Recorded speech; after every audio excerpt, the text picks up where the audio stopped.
Academy, arday soo dhawaada. How are you? Where do you live? What's your name? Okay, hello, how are you? Su'aalahaas oo dhan aad ka jawaabtaan bal doonaya. Lesson 9 waa 10ka sagaalaad. Boogtoogeeni do you work ma shaqaysaa? Do you work ma shaqaysaa? Adigu do you work adigu ma shaqaysaa? Do you work or study? Way adigu ma shaqaysaa mise wax baad barataa? Marka sorry.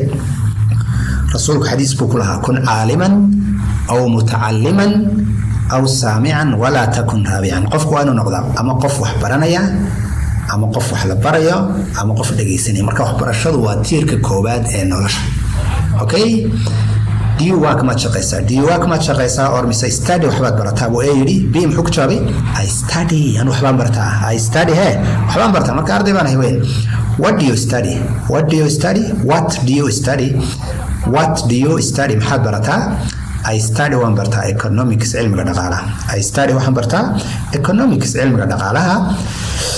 Where do you study حاجات وحكا برتا? Where do you study حاجات وحكا برتا? I study at وحكا برتا a university جامعة.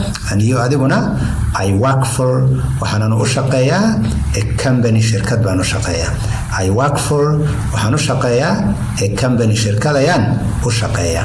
marka do you work ma shaqaysaa or study mise waxbaad barataa I study waxbaan bartaa what do you study maxaad dhigataa I study waxaan bartaa economics cilmiga dhaqaalaha where do you study xageed wax ka dhigataa ama ka barataa I study at waxaan wax ka bartaa a university jaamacad university waa jaamacada and you baladna I work for waxaan u shaqeeyaa a company shirkad way bal marka aad ka jawaab do you work or study haddaad arday tahay what do you study haddaad shaqayso where do you work xageed ka shaqaysaa okay marka qaabkaas aad isku weydiinaysaa ereyada haddaan u tagno new words waa ereyo cusub new words waa ereyo cusub ama kelmado cusub weeyaan word waa kelmada pronunciation qaabka loogu dhawaaqayo meaning macnaheeda number 1 waa study waa barasho study waa barasho taa dhawaaqi study waa barasho economics waa cilmiga dhaqaalaha where waa xagee weeyaan